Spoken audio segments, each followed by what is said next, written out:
All right. Good morning, everyone watching from Australia. Good afternoon, good evening if you are watching from somewhere else in the world, or just generally g'day and welcome if you're watching this on record. My name is Lisa Crosby, and I am here today to talk to you about how we can extend and customize Microsoft Teams with the Power Platform. Now, I am pitching this session at like 100 level on the assumption that, you've probably used Teams a bit, you're familiar with working around Teams, but you're not necessarily an admin or an expert in that area. You might be familiar with some of the Power Platform pieces, but again, I'm actually really starting here from the starting point of saying, here is this technology, if you are a Teams user, that you can use to extend and customize Teams. So Power Platform has existed, for the last maybe 3 years or so, lots of exciting tools in there that we can use for low-code development. But the story of how these two parts of the Microsoft technology stack are coming together right now is super exciting, and this will only be the start of the journey. So welcome along and watch this space, I think, for more as we go. So by way of introduction, this is me. I've got a whole lot of activities and logos and things there. If you would like to connect with me, if you've seen the session, I'd be very happy to hear from you. If you do connect with me on LinkedIn, please just pop a message in the chat to say this is the session where you found me. It's actually really helpful to know where people's interests are and where you've come across my content. So yes, please feel free to connect with me on LinkedIn. I am on Twitter as well. I've got a YouTube channel and I've got a few videos there. I'm just getting started with that. I also do a podcast with a woman called Megan Walker in the UK who does a lot of work with a product called Forms Pro. So she and I have a bit of a chat and about things that are going on, what's up in business applications and the broader context. And in my day job, I work for an organisation here in Australia called Barhead Solutions, where I run a lot of training and webinars and all sorts of things. So please reach out to me any of those ways if there's anything here that you would like to connect about after the session. And I'll pop this slide up again at the end. All right, so here's what I'm going to be covering today. Firstly, I'm going to do a little bit of an intro, as I said, bit of a level set. What is the Power Platform? That'll only be a couple of minutes. If you are actually familiar with that, just smile along and go with it. I'm making sure that we're all on a level here of what that technology is so that it makes sense to you as I go through the rest of the session. And then the main focus of the session is I'm going to go into live demos. Those of you who've seen what I do before, I really don't do a lot of PowerPoint work. I've just got this up to help us get started.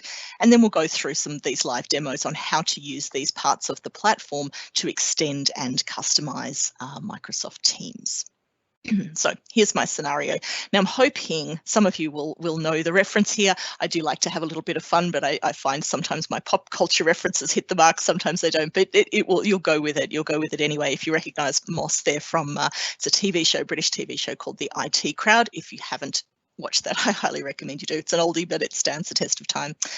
But even so, the scenario here, I'm not relying on those characters. Don't worry if you haven't seen it. What I'm working in here is just some fun little graphics on the side to work through a scenario in Teams of IT support. So I'm putting this in the context, and there are lots of different use cases for using Power Platform in Microsoft Teams. The one I'm going to walk through today is this. So we're imagining that we're working with an IT support department of some kind, and they're able to do the following things by extending Teams in this way. So the first thing we're going to go through is seeing onboarding of new members of the sales team. So when a new member is added to a team, we can trigger off some automation. And the automation I'm going to show you is that it will send a little card through to that new user saying, welcome, what kind of device would you like to work with? They'll be able to choose that from the card, and then that will post a message back in Teams to the IT support crew. The other thing I'm going to show you is Power Apps embedded in Teams, which makes it easier for managers or staff to work with the IT team. They're able to very easily navigate and click buttons and go through and interact with the things they might need and requesting services they might need. And then finally, we're going to have a look at a chatbot, which is built in Power Virtual Agents. And the chatbot can do two things. It can do questions and answers. And again, we're going to be deploying that chatbot in the context of Teams. And we're also going to see how we can use use the chatbot to log support requests on behalf of the user so the chatbot can take action. That actually also uses Power Automate. So the pieces of the platform all work very closely together. In fact, Power Automate is behind the scenes in what I'm showing you as Power Apps as well. So lots going on there with the different pieces. This is really just a starting point to give you some ideas of what you can do. Certainly plenty more use cases you can enable with this. So we'll go through that. So just to get started with a good level set here, what is the Power Platform? So the Power Platform is made up of these four lovely colourful icons we see on the top here. Power BI is the one that most people are familiar with. Power BI is the tool that allows us to gain insight and beautiful, rich visualization of our data. Now, I haven't included Power BI in my demo today. There are some things that have been announced about Power BI in Teams, but I haven't got those live yet, so that will be for another day. But don't think I'm leaving that out purposely. It's just not quite ready for me to demo today, but there will be a story about new features coming through with Power BI and Teams there as well. Power Apps is the part of the platform that allows you to develop custom business applications. So that can be mobile applications, it can be full web-based applications, like something that could be used in place of a customer relationship management system, that kind of thing. And what we're going to see today is how we can use Power Apps embedded in Teams. So instead of thinking about it as just a mobile app, it effectively becomes a widget that can be extending Teams and give users that experience of an app without even having to go off and use an app. Power Automate is kind of the glue that holds it all together. As I said just before, it actually appears behind the scenes in all three of the demos that I'm working through today. Power Automate allows us to do process automation. And there are three fundamental things that are available in Power Automate. The most common one is flows, workflow automation. So triggers and actions. When a certain thing happens, do these other things. And that trigger can be based on a data event that happens in any one of your systems. It doesn't have to be just a Microsoft system. It could be a timer or a manual button, or it could be, no, I've said all three of them. A timer, it can be scheduled. It can be scheduled based on, every Monday morning run this flow, or a manual button that you press, or a data event. Power Automate also allows you to do workflow, business process flows. So it's more like a horizontal kind of flow where you're taking the user through the stages and steps of a guided process, and you need them to follow those steps so it can reduce the need for training and enable people to follow those business process flows. And the third thing it can do is robotic process automation. This is the newest part of the capability there, which basically means if you have a system that doesn't have an API, you can't connect to it in that way, you can connect to it by effectively recording the clicks and the mouse movement on the user interface. Super clever stuff. Not demoing that today, but just so that you know it's there. So those are all the things that Power Automate can do.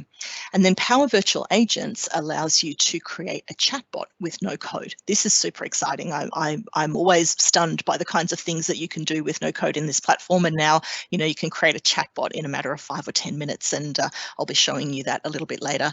That also works very closely with Power Automate, because Power Automate then allows your bot to take action. So you can build a bot that is more than just questions and answers. You can actually build a bot that can take action on behalf of the user. So we're going to be having a look at these, the three, the purple, the blue, and the teal in relation to Teams today. We're going to be looking at how Power Apps can be used to embed apps right where your users are working. We're going to be looking at Power Automate to trigger actions and workflows and pop-up cards and responses and things inside Teams.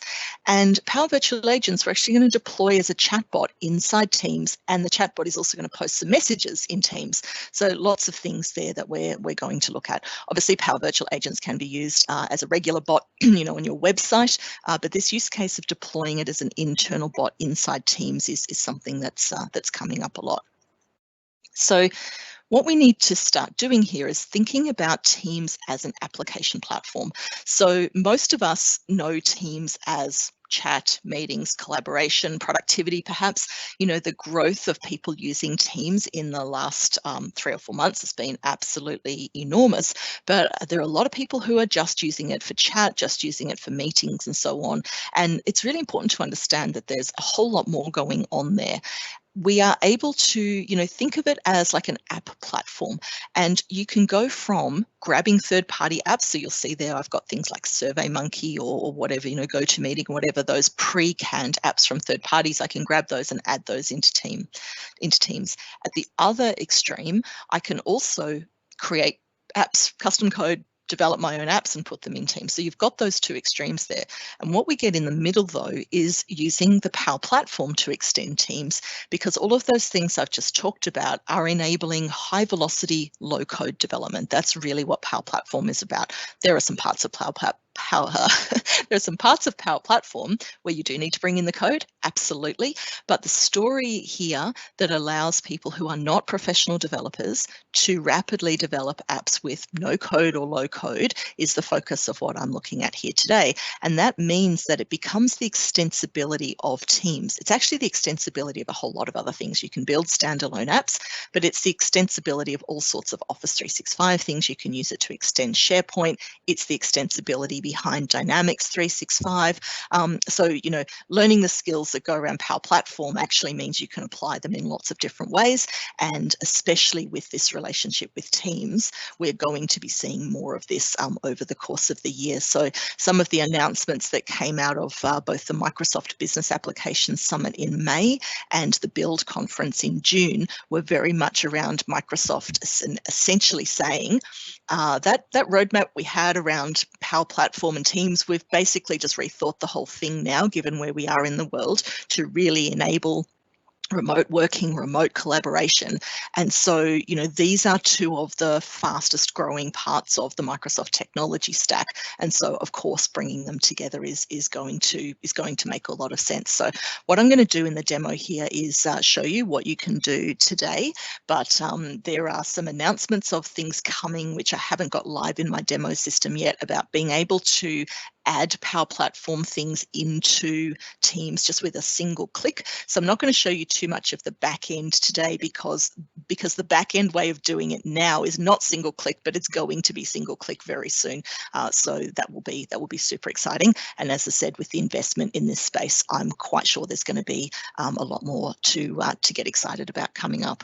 So the investment is really on two fronts, around how these tools are working together. The first thing is about creating more powerful tools for Teams, improving the breadth of what's possible to do inside Teams. And then, as I just said with the single click thing, tightening the integration so that you remove any of that friction between being able to bring those apps and workflows and virtual agents and Power BI things into Teams. And as I said, that you'll see some announcements that have already come out around that. So hopefully we'll be single clicking before too long. All right, so let me get into demo here and we will show you what's going on. Now, I forgot to let you know at the start, but hopefully you've picked this up. We've got a Q&A running down the side for the live stream this morning. Please pop your questions in there. And what I will do is run through all this, and I've got about 15 minutes at the end to answer questions. And as I said earlier, I'm also happy for people to reach out to me on any of those channels that I put up earlier. All right, let me just get my pieces in order here. So we're starting in Teams. Now for the demo today, I am using Teams in the web browser. Everything I show you here works the same in the desktop app, of course, but I can't actually demo in the desktop app while I'm also broadcasting in the desktop app. So we're just using a web browser version today, but the concept is exactly the same. And of course, this is a demo system, so we have a little bit of fun with some of the characters and things going on here. So we are in Teams here. And I'm logged in sort of as the main, the main admin and the main user. And the first scenario I'm going to show you here is that there is a new person has been added to the sales team. So this could be someone who's been perhaps like a new employee onboarded, or maybe someone who's even moving internally into that team. But the trigger that we're looking for here is that they have been added to this particular team here, the sales team. So if I go into that, sales team general, which is actually where I am, we can see Alex Hunter is my demo alter ego for today, has added Alison Andrews to the team. So what we've got inside Power Automate is a trigger that sets off something that will send a message to to Alison. Now, what I'm going to do in these demos is show you what happens in Teams and then just take you a little bit behind the scenes.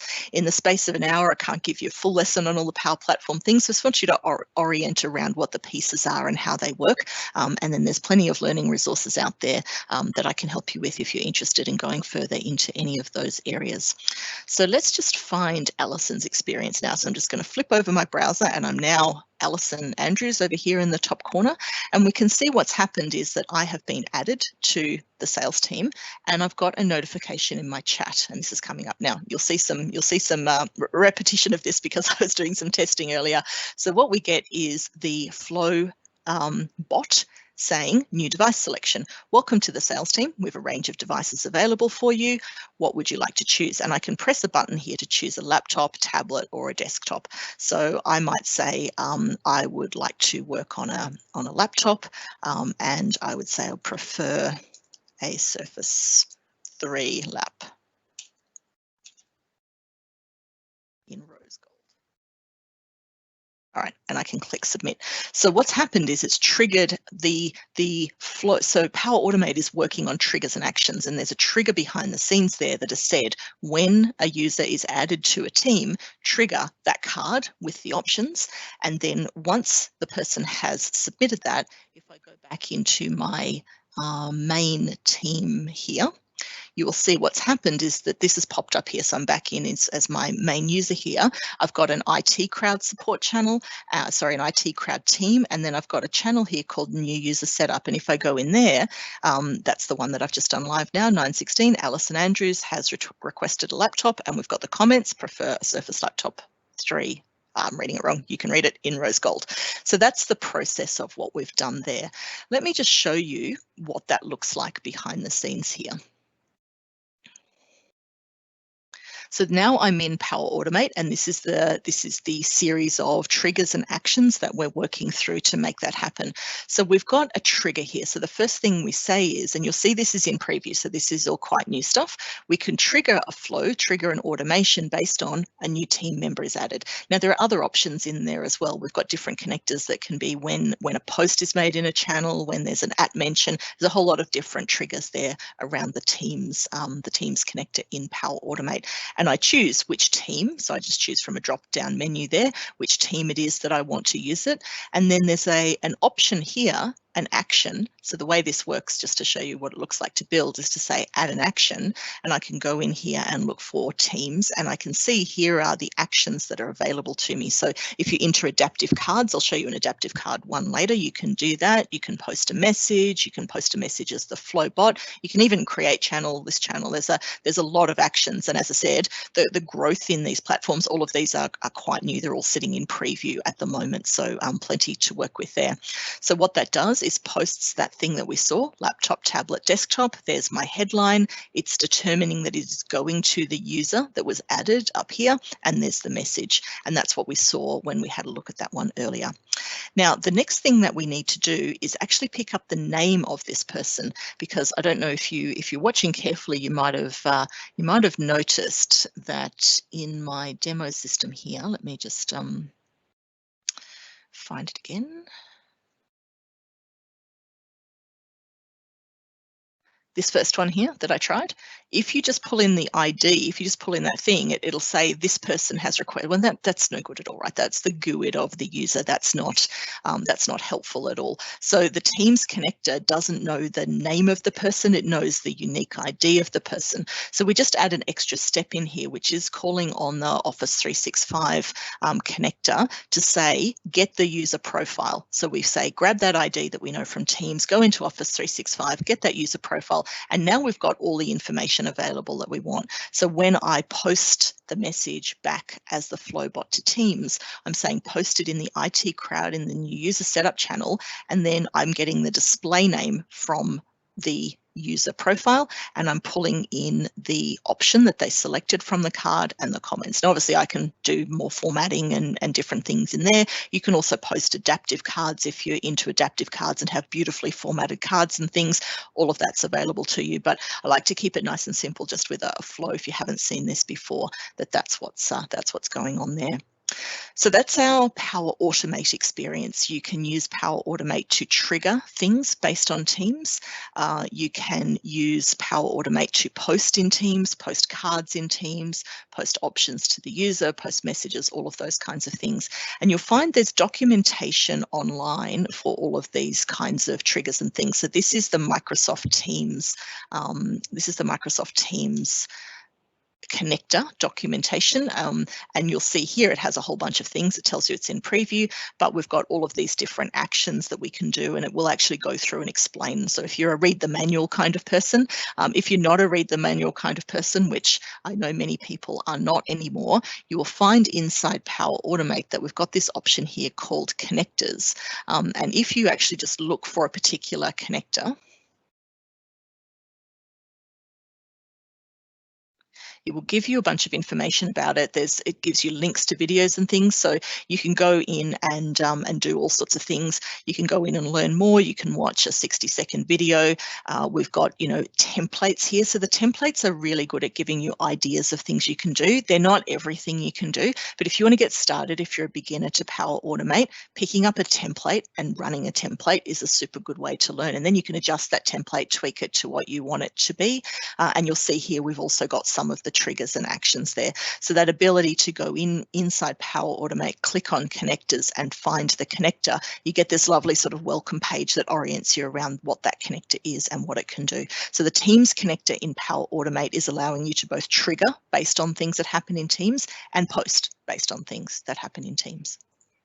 And the other thing you can do is you can have this nice little icon pinned in Teams here. So there's actually a Power Automate app that's available for Teams. It's still called Flow, just on the on the terminology there. We still build flows in Teams, the same way we build dashboards in Power BI, we build apps in Power Apps. That one's a little bit easier. We build chatbots in Power Virtual Agents. So we still use the word flow for the things we build. The product used to be called Microsoft Flow, but it's now called Power Automate as a broader branding there.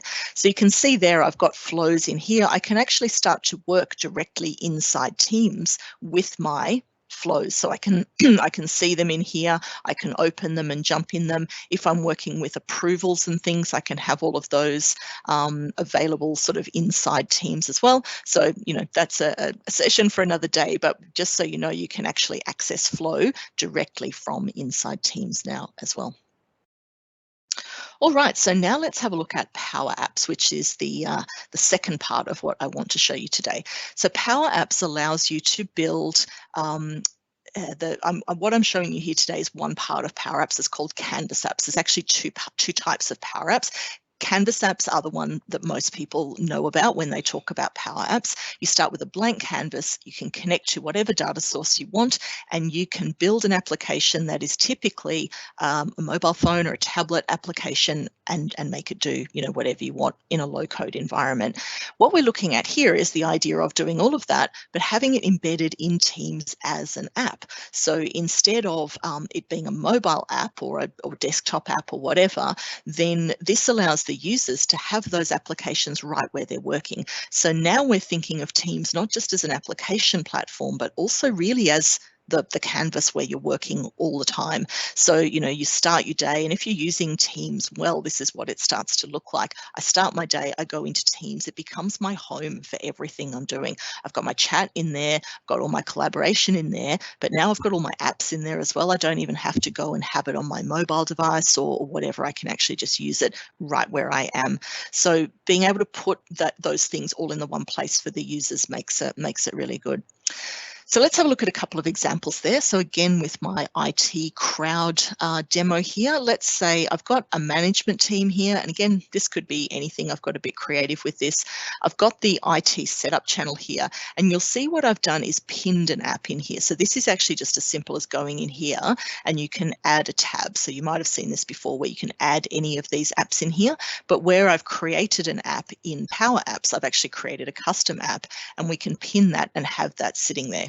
So what this is doing, this is a tablet format app. I've designed the screen. I can put anything anywhere I want on the screen. The buttons will go into other parts of the app and do different things.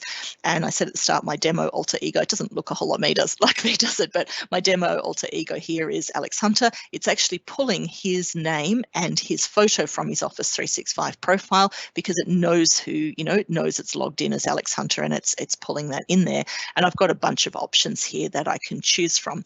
So the scenario here is bringing an app inside Teams so that the user can, interact with the IT department with all these things. We might want to, just click that to send them an email. We can do a password reset. So let me show you that one there. I'll click on password reset, and that is actually got a fairly basic flow sitting behind it that just pushes out an email to the IT team. So let's have a look at what happened there. If I go into my mail as the IT crowd, there's my practice one I did last night, but you can see there, for those of you watching live, 9:25, please reset my password. So that's just a really basic flow going on in the background that says from a Power Apps button. So remember when I was talking about Power Automate, you can trigger something based on a data event. So we saw a user was added to Teams and that kicked off a workflow.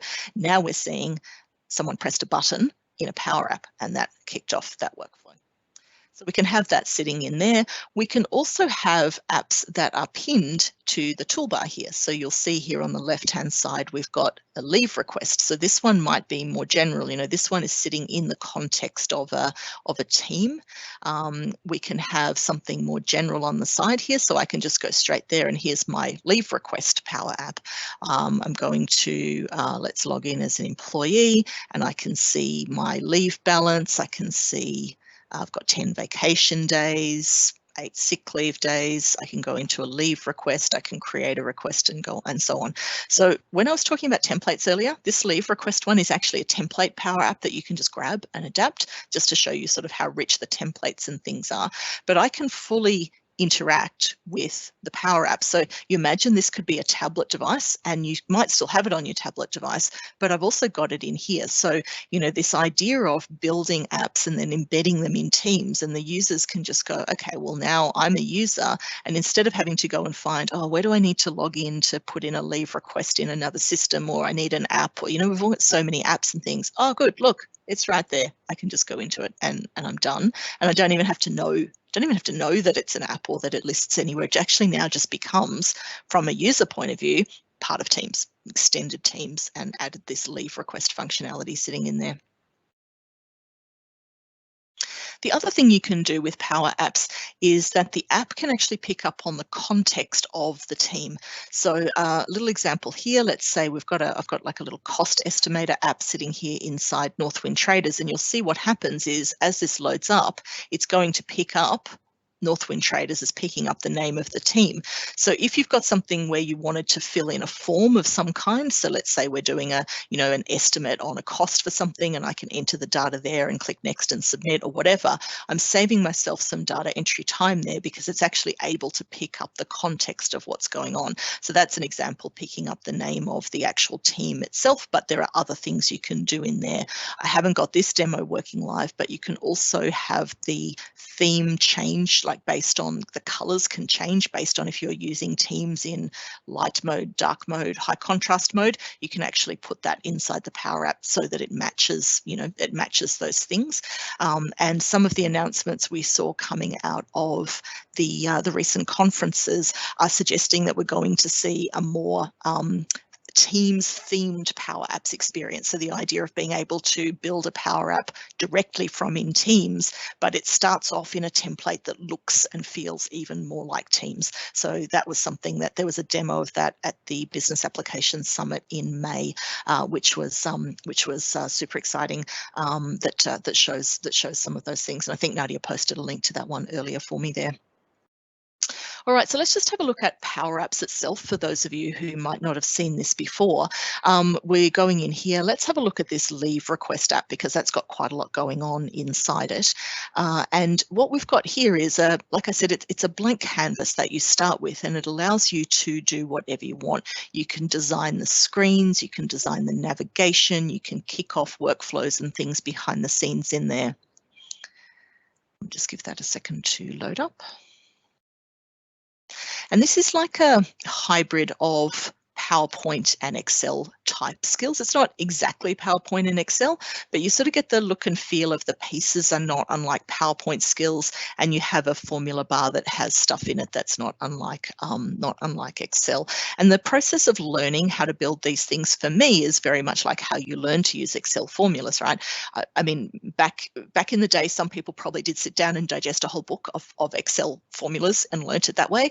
Mostly how we learn things now is to go, oh, I've got a thing I need to learn how to do, and maybe I will Google that, or I'll look up the reference and figure out how to do it, and then I learn that formula and I learn the syntax of that formula, and now I know that formula.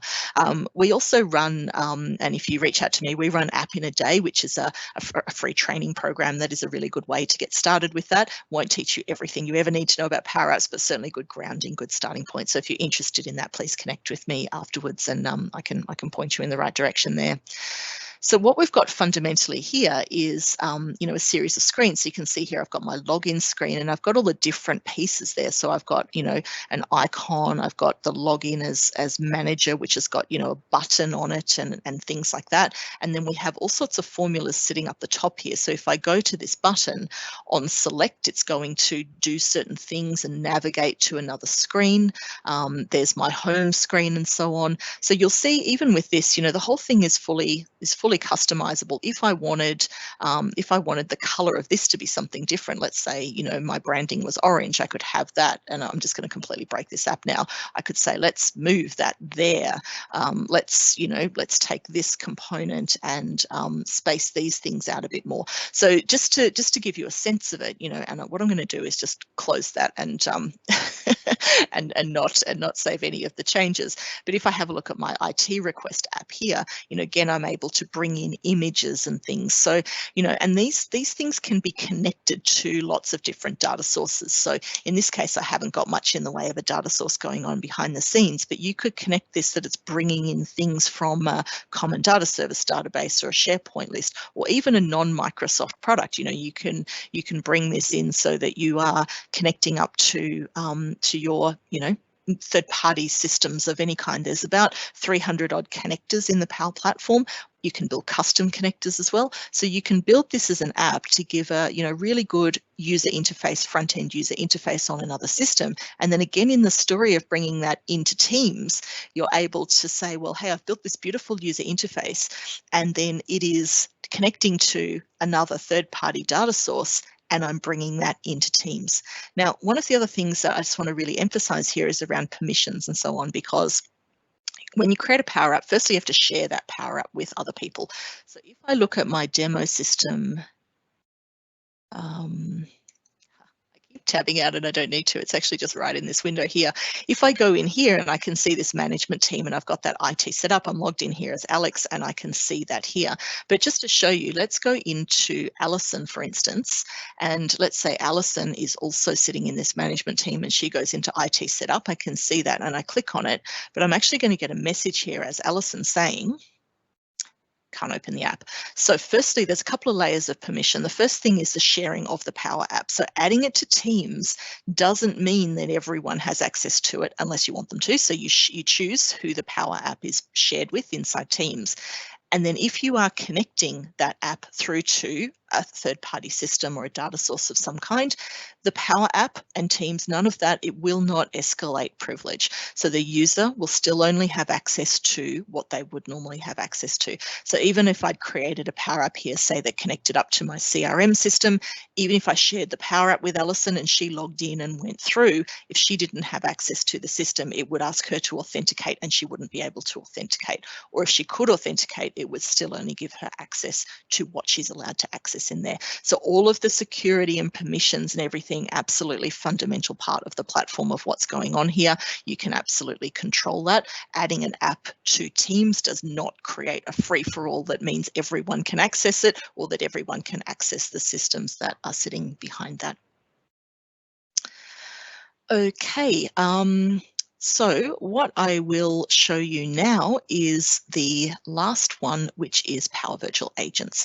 So what we can do with Power Virtual Agents, as I said earlier, is two things. We can have Power Virtual Agents existing as a chatbot inside Teams, and Power Virtual Agents can take action and use Power Automate to, as we saw before, post in Teams.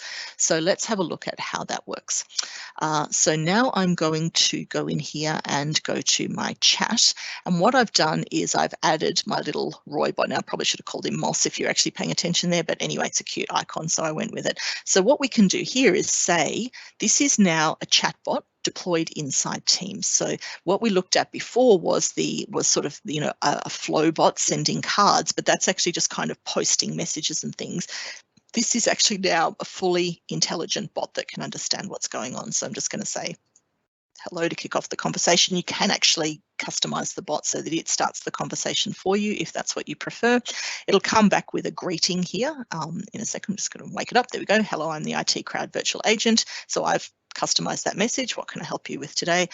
And now this could be like this is like a Q&A scenario, very typical chatbot scenario. My monitor isn't working.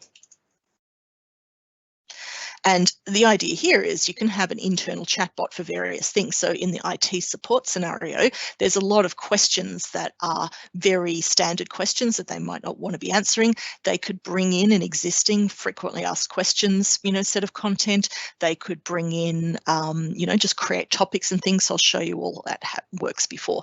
And so it comes back with that standard answer. Make sure the monitor is on. Did that answer your question? Actually, yeah, it did. I'd forgotten to turn it on. All right, so then what we can do is say something else here. We'll go sorry, it finishes the conversation. We'll say, yeah, that was a pretty good experience. I'm pretty happy with that. It should ask me now if I want help with anything else. Yes.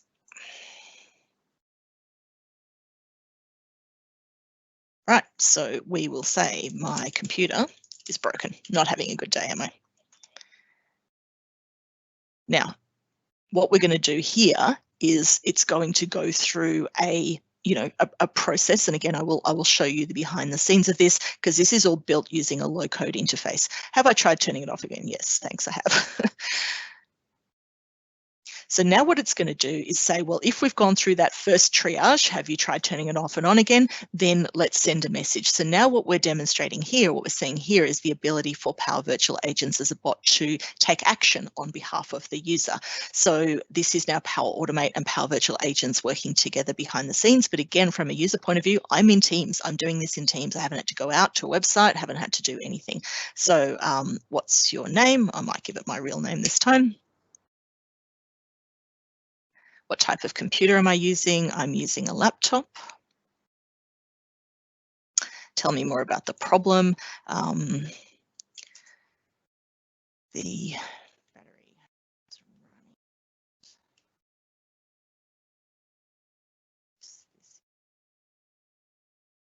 Whatever it is.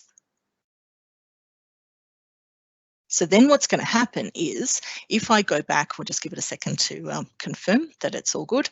What's going to happen, there we go, I've logged your problem. Did that answer your question? Yes, and I won't bother going through the survey again. So if I go back into Teams now, so there we go, that's popping up with the chatbot there. Let's pretend I'm now back in the IT Crowd persona. So I've been, logging in as my bot. I'm back in here, and you'll see in the IT Crowd, I've now got something that's popped up here in my support requests channel. So we'll come in here, and here it is now. This is using the adaptive card functionality. So you can see this is a much nicer, formatted thing. This is a standard adaptive card. If you are good, this is one of these places, if you're good with your JSON and code and things, you can actually create an adaptive card that has icons and graphics and things in there. I haven't played enough with this one yet, but that's a functionality that's really only limited by how good you are with that particular tech. So we've got a heading. Lisa has reported a problem, and you can see that's the thing that I've just done. So that pops in there. Now that's sitting inside that channel. We could go in here and work with that in the normal way, start a conversation, work with it or whatever. So you could have those tickets going everywhere. So I'm really trying to show you a bunch of different examples here where we've got things firing off as email notifications, Teams notifications, but in the context of Power Virtual Agents there, what we're seeing is the ability to use Power Virtual Agents inside Teams as a chat functionality to work that. We'll just give him the feedback there. So we go away. And then we've also got that posting back in. So again, let's have a look at what that looks like behind the scenes. So this is our Power Virtual Agent here, and this is working on a low code, in fact, no code user interface. So if I go into my topics, what happens first is that I'm giving it a series of trigger phrases. Now, you don't have to give it word for word what the user is asking. You'll see there when I was the user, I typed in my computer is broken or something like that, but I've given it enough phrases, and this is where the AI is kicking in underneath the surface. There's a whole lot of natural language processing and things going on underneath Power Virtual Agents, so that can come into the come into the trigger phrases and figure out which topic is being triggered and get that intent happening. So you don't have to, which is what you used to have to do with bots, go through word by word and specify exactly.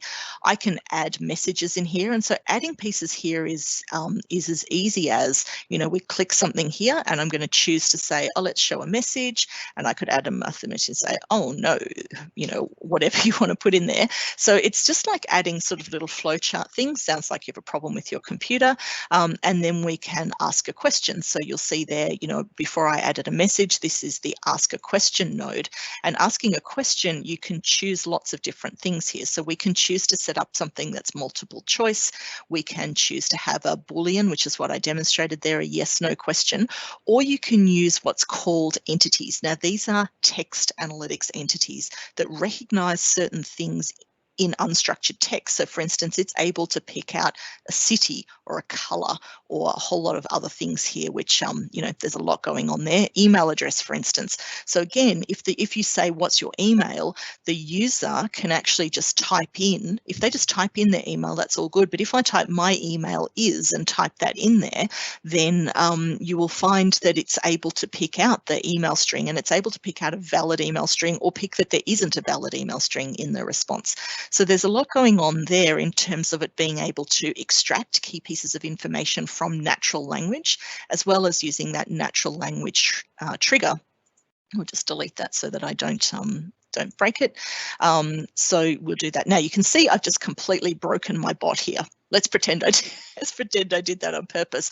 I pulled a whole lot of things out here which are now not connected to the rest of it, and you'll see there's built-in error message here. So anything here that's not connected, I'm getting errors and warnings in there, basically because I skipped a question node. So what I'm going to do is go back in here and just grab that and connect it back up again, and then we're happy. So, graphical user interface, built-in error checking.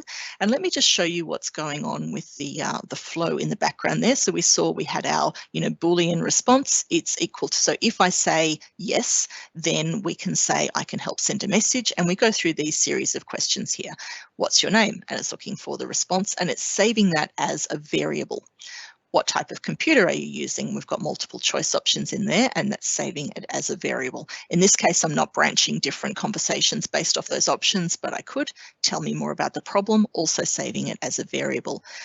And then what happens is we go in here and we actually use Power Automate to do something. So we're going to go in here and I'll just repeat it. I'll risk breaking my bot again and say we call an action, and you can actually build it from here. So I could say create a flow, go ahead, or actually let's just have a look at the one that I've already built earlier since I've done that work.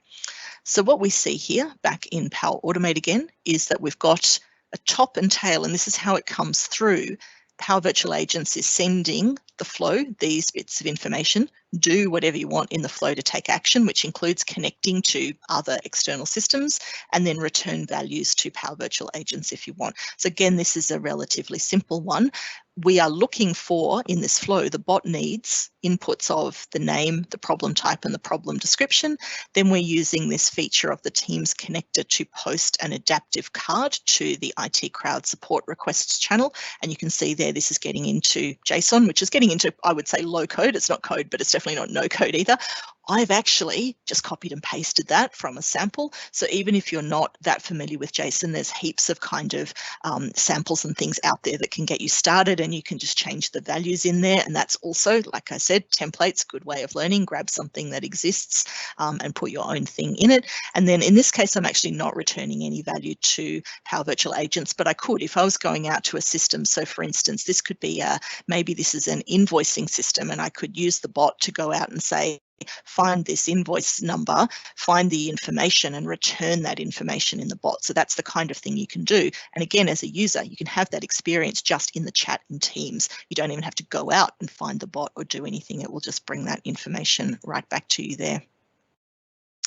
And I will, yes, just to finish this off then. So once we get the inputs, then once I choose that action, it basically says Power Automate is expecting these 3 variables that I asked it for: the name, the problem type, and the problem description. So then I'm choosing the variables from the bot. So you'll see here, for instance, the problem I called a problem bot, the problem variable there. That's the name. If I've named my variables well, this is really easy to do, and we go through and do that.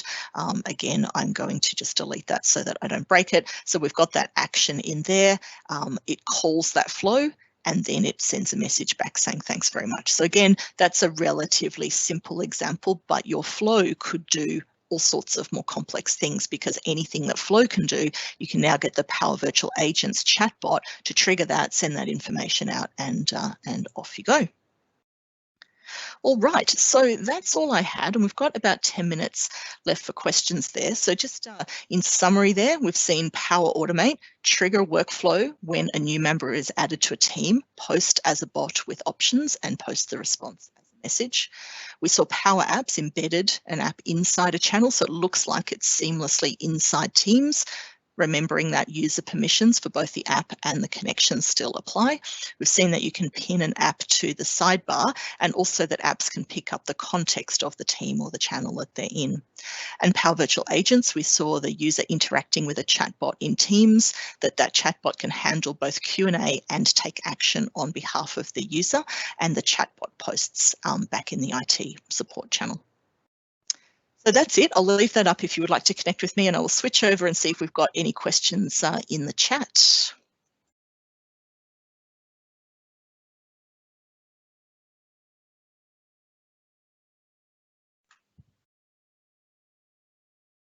Alrighty, here we go.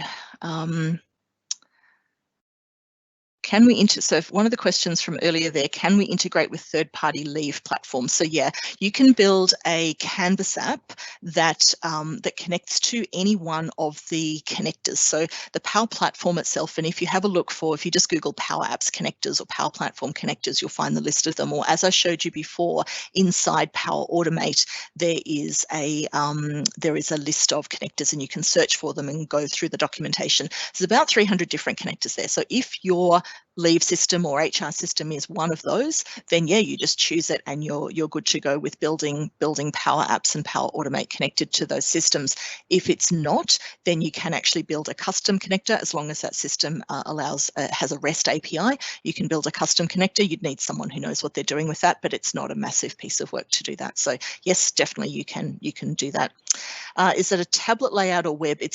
I'm assuming that was probably around the app that I showed inside. That's a tablet layout. So if I just jump back into showing you my my app here, this is a Power App built on a tablet layout. So if I am when I create a Power App from scratch, so we'll just go into here, what happens is we say create a new Canvas app, and the first thing it prompts you to do is to say, do you want phone layout or tablet layout? So that one I showed you there is is tablet layout. You can make apps fully responsive. At the moment, that takes a fair amount of kind of more advanced expression language.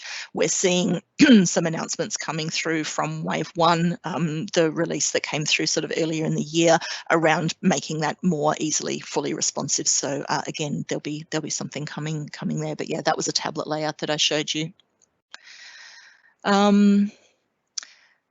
This is great. Do you run a session that has more of a coding element to it? No, I don't. I don't do code. I can refer you on to other people. There are plenty of people out there, MVPs, who do code. I very much work in the no code, low code space. So no, I am going to say I'm not the right person for that, I'm afraid. But thanks, thanks anyway.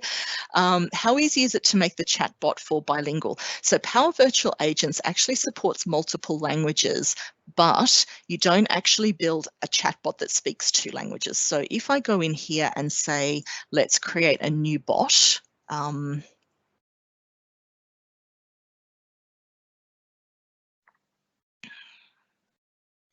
this is actually a pretty new feature that multiple languages are supported. So at the moment, English was the first language and these ones are in preview, but you do have 2 options there for Chinese, Danish, Dutch, French. I won't read them all out. You can see them there.